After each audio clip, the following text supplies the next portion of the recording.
Buenas tardes, mi nombre es Yelixa Jaspe y le voy a explicar los fundamentos filosóficos de las principales escuelas del pensamiento europeo contemporáneo.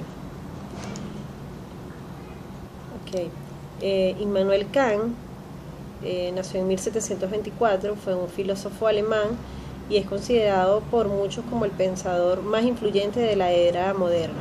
Sus obras más conocidas son la crítica de la razón pura, crítica de la razón práctica y fundamentación de la metafísica de las costumbres, entre otras. El pensamiento de Kant surge motivado por la situación específica en la que se encontraba la filosofía y la sociedad en su tiempo y por la exigencia de clarificación del hombre y la sociedad. El idealismo kantiano, también llamado idealismo trascendental o crítico, utilizó esta expresión para diferenciarse. Lo esencial de esta doctrina es la afirmación de que el conocimiento humano solo puede referirse a los fenómenos y no a las cosas en sí mismas. Esta tesis implica, en primer lugar, que la experiencia del conocimiento, el psiquismo humano, influyen en el objeto conocido, y en segundo lugar, la afirmación de los límites del conocimiento humano.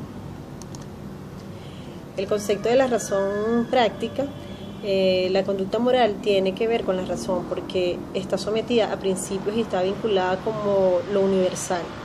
Y solo la razón es capaz de permitir este vínculo. La razón tiene doble vertiente, teórica y práctica. No se trata de dos razones, sino de dos usos distintos de la misma razón. La razón teórica se ocupa de conocer cómo son las cosas y la razón práctica se ocupa de cómo debe ser la conducta humana. No le interesa el ser, sino el deber. La tarea de la crítica de la razón tendrá como objetivo primordial la realización de la libertad, la superación de la constricción civil y la constricción de la conciencia.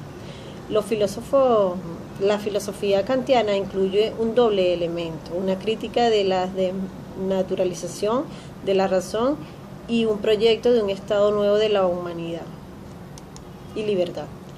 La ética formal de Kant, en el formalismo de la ética kantiana, presenta tres características principales.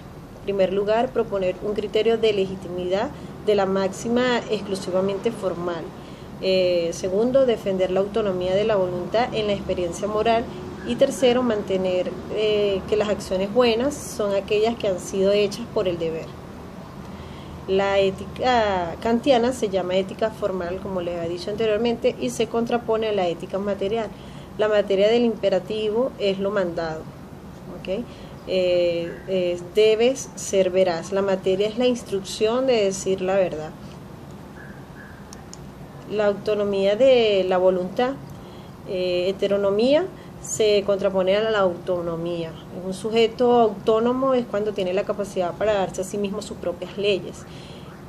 Por el contrario, el heterónomo, cuando las leyes no descansan en él mismo, cuando vienen de afuera. Las éticas materiales son heterónomas y la ética kantiana es autónoma. El deber por el deber, el rigorismo kantiano. Para Kant el fundamento de las acciones buenas es el deber, no la inclinación.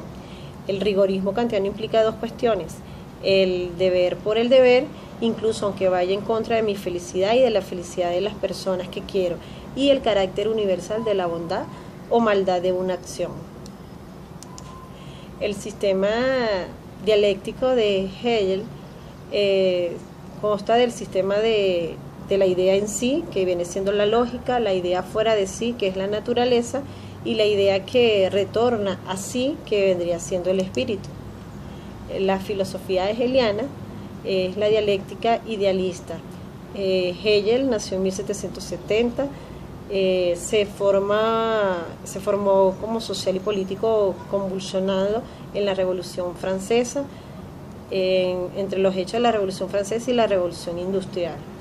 Los cambios producidos como consecuencia de la acción de los sujetos, al ser considerados objetos de análisis, dejan en evidencia que las explicaciones causales no son útiles. La crítica hegeliana, doble cuestionamiento a la filosofía anterior, critica a la filosofía kantiana, lo cual postula conocer antes de conocer, lo que no sería posible. Cualquier filosofía fundada en el dualismo es inconsistente de la reflexión filosófica y de la teológica.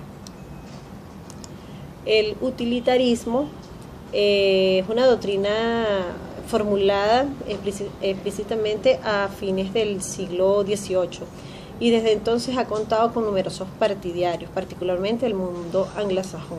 Como su nombre lo indica, su contenido esencial es definir la corrección de toda acción por su utilidad, es decir, por los resultados o consecuencias producidos en ella.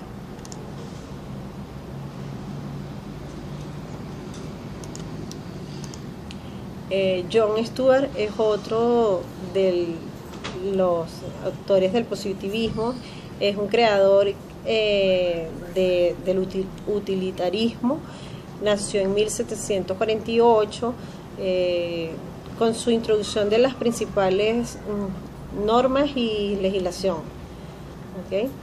De hecho, puede decirse que los utilitaristas posteriores han hecho más que retocar los diversos aspectos en esa propuesta inicial. Beckman es otro de los autores, parte de un supuesto psicológico que no discute por parecerse evidente. Según el hombre se mueve por el principio de la mayor felicidad.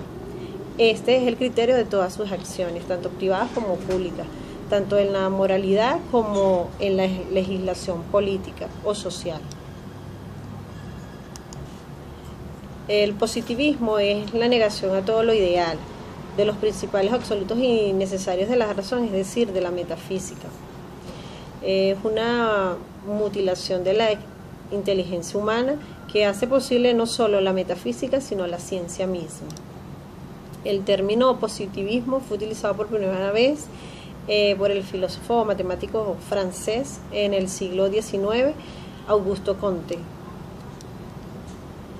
El positivismo tiene tres estados. Según Comte, los conocimientos pasan por tres estados teóricos distintos, tanto el individuo como la especie humana.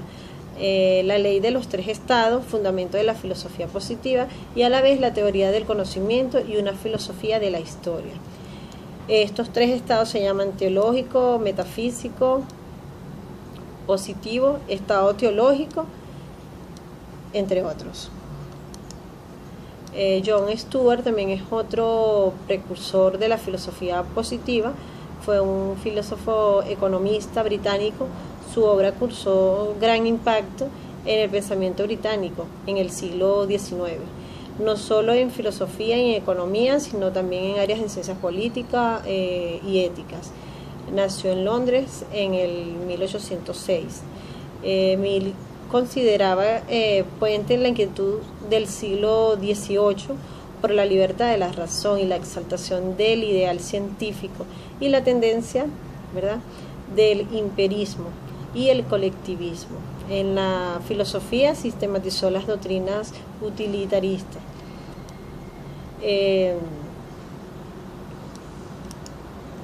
El estudio de todas estas doctrinas socialistas premarxistas, y aunque no llegó a ser considerado un socialista, luchó de forma muy activa por mejorar las condiciones de los trabajadores. Gracias por su atención.